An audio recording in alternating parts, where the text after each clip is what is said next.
भरत ने इस धरती पर 1 करोड़ वर्ष तक राज्य किया,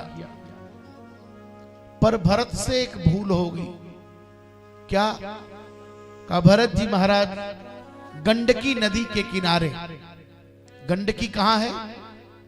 नेपाल में। गंडकी जहां हम लोग बैठे हैं यही गंडकी का क्षेत्र है।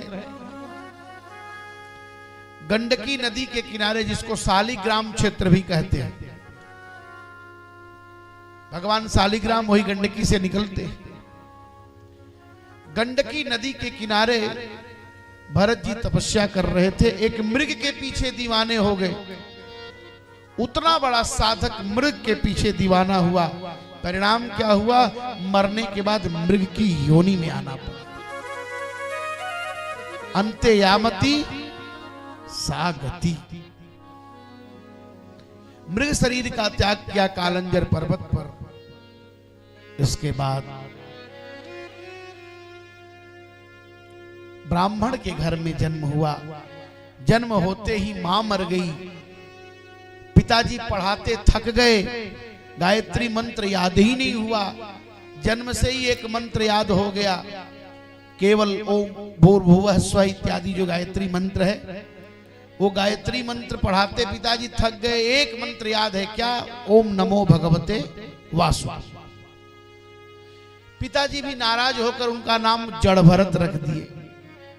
घर वालों ने कुछ दिन तो दाना पानी दिया, लेकिन जब घर वाले सोचे कि नाकामयाब है तो भगा दिया घर से।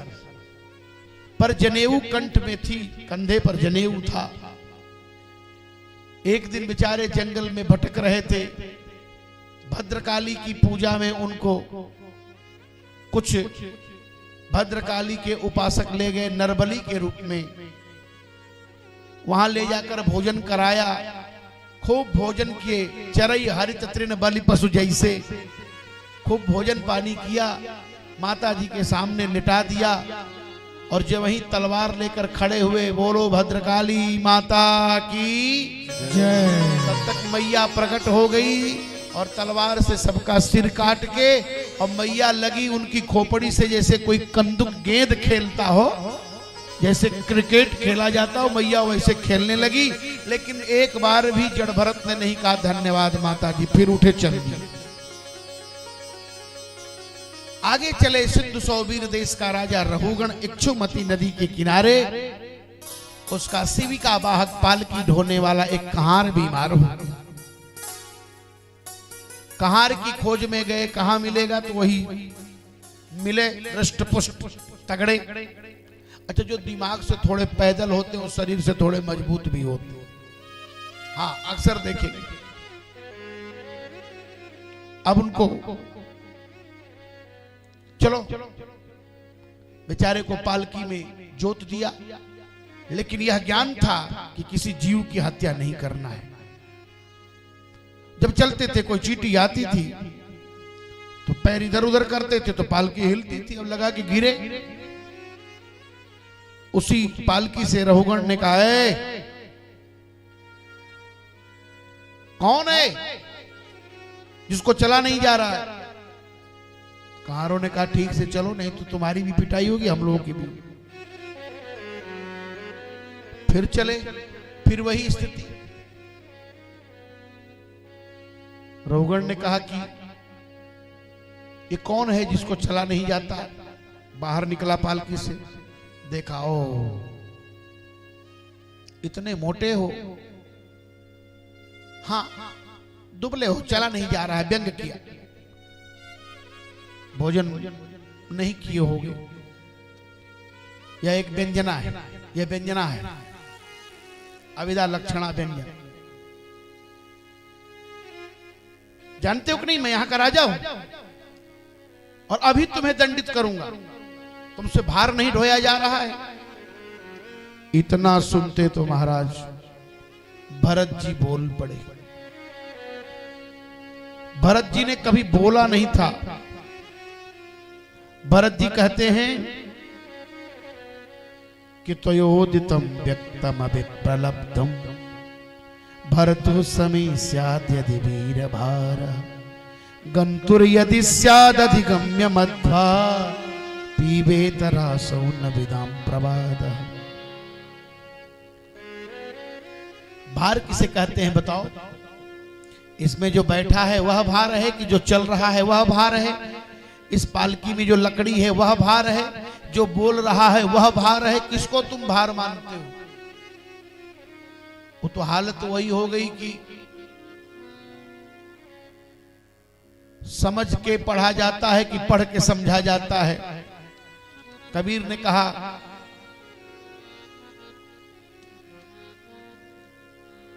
पढ़ समझो कहो द्विजराज करके कबीर का एक दुआ है। अब तो सोचने लगा कि भाई ये कौन आदमी जो इस तरह का प्रश्न कर रहा है। कंधे पर जनेऊ देखा तो कहा कि महाराज कस्तम निगूढ़श्चरसित द्विजानाम विभर्ष सूत्रम कतमोवधूता। आप अवधूत मालूम पड़ रहे हो, दत्तात्रेय तो नहीं हो। मुझे भय हो रहा है। अभी रहुगण जो शान बघार रहा था, जब जनेऊ देखा कंधे पर तो बोल पड़ा ना हम विसंके सुरराज वज्रान न त्रयक्षशूलान न यमस्स दंडा नाग्न्यर्क सोमानिलवित्तपास्त्रा छंके वृषम ब्रह्म कुलावमान। महाराज मैं शंकर के त्रिशूल से नहीं डरता, यमराज के पास दंड से नहीं डरता, लेकिन महाराज मुझे भय हो रहा है कि आप ब्राह्मण हो। ब्राह्मण से मुझे बहुत भय है। आप साक्षात हरिम ज्ञान कलावतीर्णम, क्या आप साक्षात भगवान नारायण ही हैं जो ज्ञान के रूप में प्रकट हो गए हैं? मुझे पता नहीं चल रहा आप कौन हैं। इतना सुनते ही रहुगण बोले कि अगो विदह को विदबादबादान। अरे अभी पहले कुछ बोल रहे थे, अभी कुछ बोलना शुरू कर दिए तुम। रहुगण की बात सुनकर के भरत जी बोल रहे हैं। कौन बोल रहे हैं? जड़ भरत। कहते हैं सुनो, क्षेत्रज्ञात्मा पुरुषः पुराण साक्षात् स्वयं ज्योतिरजः परेशः नारायणो भगवान वासुदेव स्वमायया मन्यवधीयमान। संसार में एकमात्र नारायण ही भगवान परम पुरुष हैं। तू कहां से आ गया? अब इतना सुनते ही रहुगण ने उनकी स्तुति शुरू कर दी।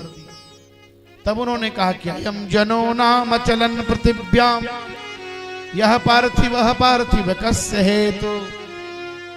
अरे भैया ये तो मिट्टी का ही शरीर है, इसमें कुछ है वे नहीं। संसार के जितने संबंध है सब झूठे हैं, झूठे नाते लोग भुलाने। मलुकदास ने कहा है। भवाटवी का वर्णन किया और कहा सुनो, तुम छोटे से साम्राज्य के राजा बन गए तो इतना अभिमान तुम्हारे अंदर है।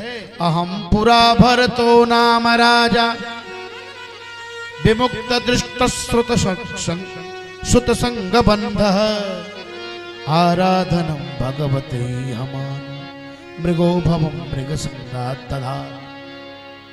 अरे मैं इतना बड़ा सम्राट था पूर्व जन्म में, लेकिन मृग के पीछे दीवाना होने से मेरी ये गति हो रही है। संकेत क्या है? आप जिसके ऊपर दीवाना होंगे वही आपके दुख का कारण बनेगा। अब कुछ लोग होते हैं पैसे को मर मर जई हैं तो है ना भजई। एक आदमी कथा सुनने गया, कहा चलो आज पोथी पर चढ़ाएंगे। कितना चढ़ाएंगे? बोले 1 रुपया। 1 रुपया लेकर मुट्ठी में बैठा। थोड़े देर बाद जब मुट्ठी खोला तो देखा कि उससे पसीना आ रहा है।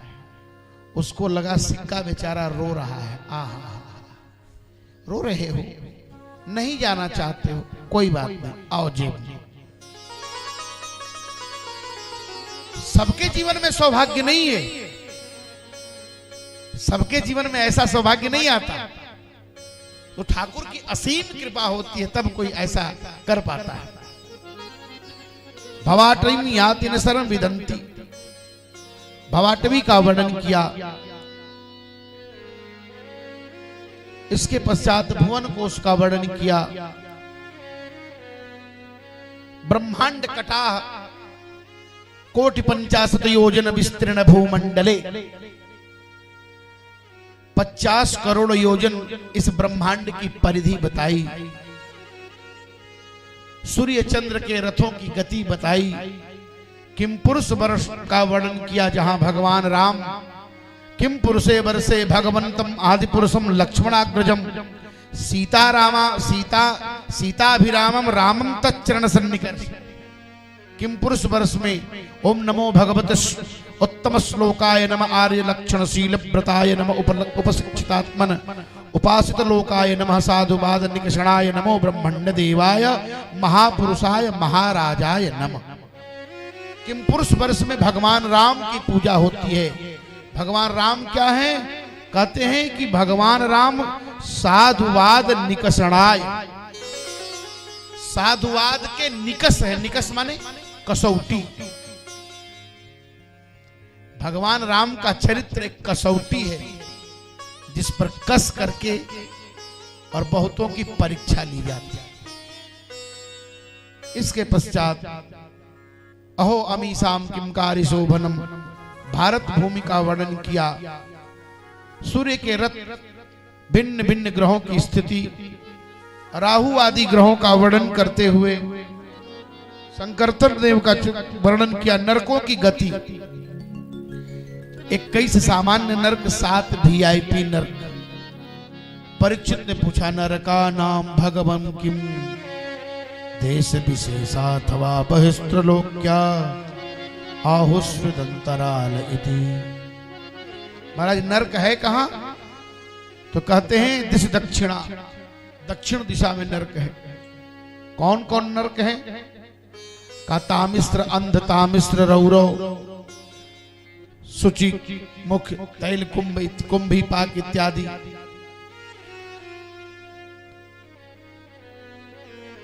जो धर्म के नाम पर ठगते हैं वो अंध तामिस्र में, जो धन चुराते हैं वो तामिस्र में, और जो दूसरे से द्रोह करते हैं रुरवो हिंसंती ति रौरवा, रौरव नरक में जाते हैं। इस प्रकार से 28 नरकों का वर्णन किया।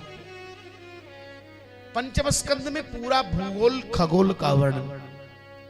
भूद्वीप बरस सरिद्र तृणव समुद्र पाताल दिन नरक भागण लोक संस्था गीता मया तव निपाद्भुतमीश्वरस्य स्थूलम बपु सकल जीवनिकाय धा। 28 नरकों का वर्णन किया। 2 मार्ग हैं, प्रवृत्ति मार्ग और निवृत्ति मार्ग। जो संसार की तरफ ले जाए वह प्रवृत्ति मार्ग, जो प्रभु की तरफ ले जाए वह निवृत्ति मार्ग। परीक्षित ने पूछा, निवृत्ति मार्ग कथतो, निवृत्ति मार्ग क्या है प्रभु? इसकी व्याख्या करिए। भगवान सुखदेव कहते हैं, राजन निवृत्ति मार्ग से व्यक्ति नरक जाने से बचता है, और बुद्धिमान मरीज वही है जो रोग आने से पहले ही सावधान हो जाए। अब शुगर हो गया तब परहेज करे, इससे बढ़िया है कि शुगर आए ही नहीं।